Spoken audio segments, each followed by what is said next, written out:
17 czerwca. 4. dzień walk od rana do nocy. Walki są coraz bardziej zaciekłe. Nasi ludzie nie mają już eliksirów. Wielu z nich nie ma nawet surowców, żeby leczyć swoje jednostki. Jedyne, co pomaga nam przetrwać, to wiara. Wiara w naszych sojuszników, którzy cały czas obiecują nam, że przyjdą nam z pomocą. Niestety coraz większa liczba członków VP ma coraz większe wątpliwości, czy ta pomoc nadejdzie. Ostatni raz widzieliśmy naszego sojusznika, gdy pomagaliśmy im przebić się przez 05DK, żeby przyszli nam z pomocą. Od tamtego czasu słuch po nich zaginął. Ludzie w VP zaczynają myśleć, że AC mami nas tymi obietnicami pomocy, żebyśmy się coraz bardziej wykrwawiali. Niektórzy z nich zaczynają podejrzewać, że AC specjalnie nie przychodzi nam z pomocą, żeby nie skierować gniewu wroga na siebie. Gracze VP w tamtym momencie nie wiedzieli, że sojusznik nigdy nie nadejdzie, gdyż w tym samym dniu, w którym VP odmówiło bycia biernym w czasie ataku na AC sprzedało ich za bursztyn. Mimo przeciwności losu, dzielni wojownicy z VP-22 dzięki swojemu wyszkoleniu i determinacji odpierali każdy atak, jeden po drugim.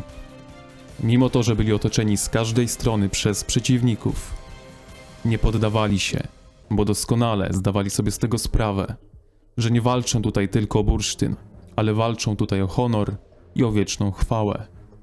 Mimo trzykrotnej przewadzy liczebnej na korzyść wroga, wojownicy z VP-22 odparli kolejny atak w ciągu tych długich dni i nocy.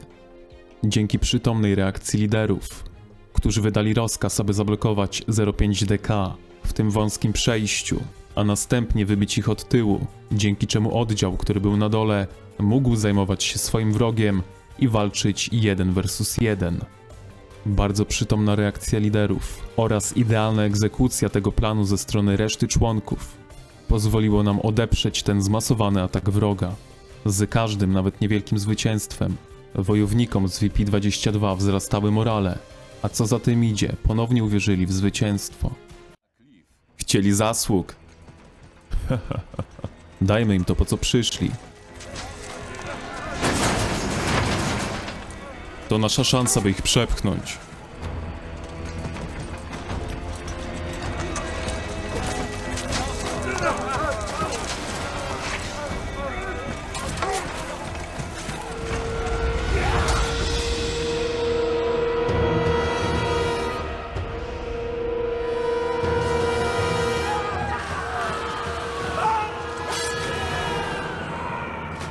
Osiemnastego czerwca VP-22 niesione falą zwycięstw dokonało czegoś niemożliwego.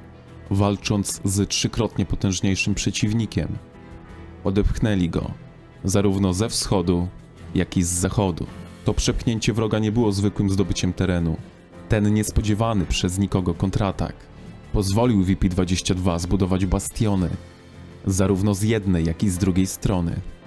Bastiony, które kupią im kolejne kilka godzin. Każda godzina, każda minuta, każda sekunda ma tutaj podwójne znaczenie. Z tego względu, że KVK VP-22 wkrótce dobiegnie końca. 18 czerwca był 5. dniem walk od rana do nocy. Wojownicy VP-22 są wykończeni fizycznie i psychicznie, a na dodatek są odcięci od surowców. W strefie wojny nie mogą ich zbierać. Dlatego wielu z nich korzysta z okazji i wraca na noc do bezpiecznej strefy pierwszej, aby zebrać kilka milionów surowców, które posłużą im do wyleczenia swojej armii. Armii tak potrzebnej do obrony przed nadciągającym kolejnym przeciwnikiem. Kolejne 13 miliardów świeżej, wypoczętej armii z K-211 zmierza w ich kierunku. Dla przypomnienia, VP-22 ma również 13 miliardów mocy, ale walczy już 5. dzień z rzędu z 13 miliardami od ARK oraz 20 miliardami od 05DK. W tym dniu już nikt nie liczy na pomoc od swojego dotychczasowego sojusznika AC. Leadership z AC już nawet się nie kryje z tym, że nigdy nie planowali nam pomóc. 19 czerwca, 6. dzień walk. Kolejny przeciwnik, K-211, jest już u bram. Teraz 150 wojowników z VP-22 będzie musiało się mierzyć z 45 miliardami mocy. Tutaj ich zatrzymamy. Tutaj będziemy walczyć. Tu czeka ich śmierć.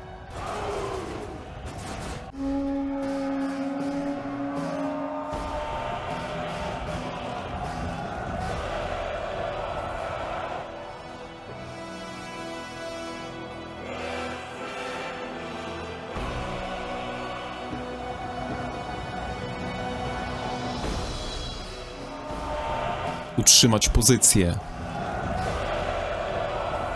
Nie dawajcie im nic. Odbierzcie im wszystko.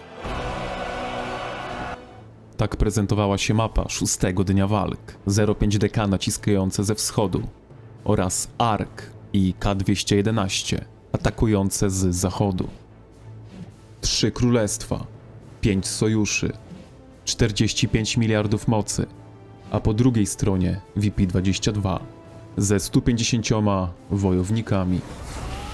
Mimo zdrady i przeciwności losu, VP wykorzystało ukształtowanie terenu na swoją korzyść, dzięki czemu zatrzymali kolejny zmasowany atak wroga, zadając im przy tym ogromne straty.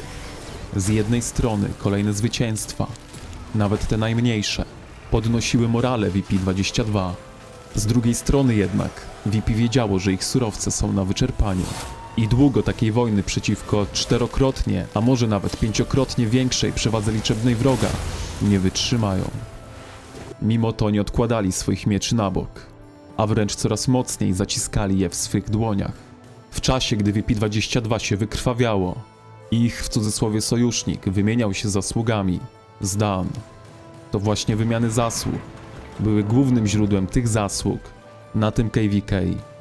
Dla AC było oczywiście mnóstwo innych przypadków, ale je pominiemy. VP-22 nie oczekiwałoby pomocy, gdyby liderzy AC nie obiecywali tej pomocy przez niemalże cały tydzień. Ostatnie próby komunikacji z AC odbyły się 19 czerwca. Jednak odpowiedź, jaką dostało VP-22, mówiła jedno: zostaliśmy sprzedani, zdradzeni. Jak możecie zauważyć, strefa AC jest w 100% bezpieczna. Nie ma tam żadnego prawdziwego wroga, nie ma tam zagrożenia. Są jedynie wymiany zasług. To właśnie w tym momencie na jaw wyszedł spisek, w którym AC potajemnie zbratało się z przeciwnikiem, żeby mieć szansę na zachowanie fioletowego bursztynu dla siebie. 20 czerwca wykończeni oficerowie, wykończeni członkowie podjęli wspólnie decyzję o wycofaniu się, o zaprzestaniu walk. Decyzja była bardzo trudna. Szanse na zwycięstwo były bliskie zeru.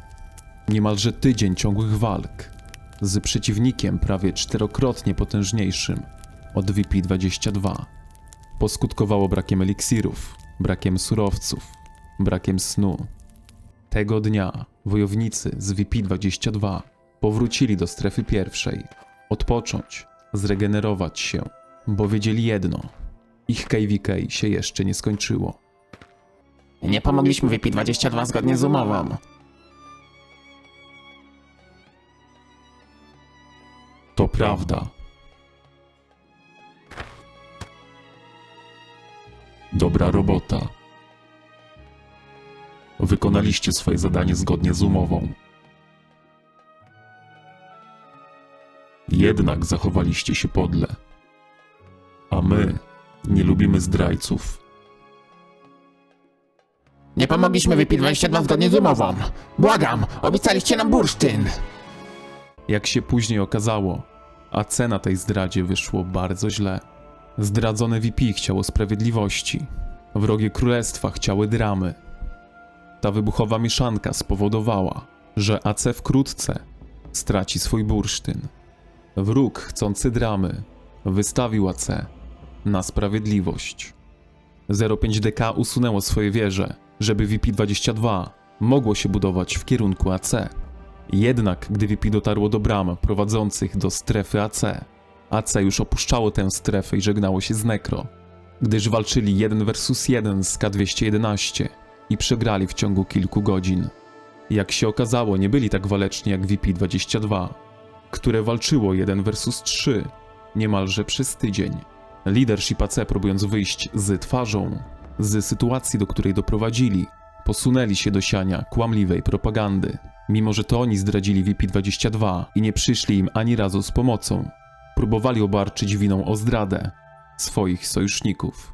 Być może osoby niezaznajomione z sytuacją na tym KVK mogły w to uwierzyć. Być może zwykli gracze, którzy nie mieli wpływu na decyzje podejmowane przez Leadership AC, również mogli wierzyć, że to sojusznik zdradził AC. Jednak archiwalne nagrania, archiwalne screenshoty pokazują zupełnie co innego. Pokazuje, że to AC nie przyszło swoim sojusznikom z pomocą. Z pomocą, o której tak wiele pisali. Próbowali w ten sposób zatrzymać wszystkich przeciwników na VP-22, żeby ów przeciwnik nie przyszedł do nich. Bo wiedzieli doskonale, że walcząc 1 versus 1 nie utrzymaliby się tam dłużej niż kilka godzin. Gdy zdradzieckie AC wróciło do strefy pierwszej bez żadnych nagród, VP-22 walczyło do ostatnich minut. Dokładnie tak wyglądało to KVK. Jednak teraz to już historia. Przed VP-22 stoją nowe, cięższe wyzwania.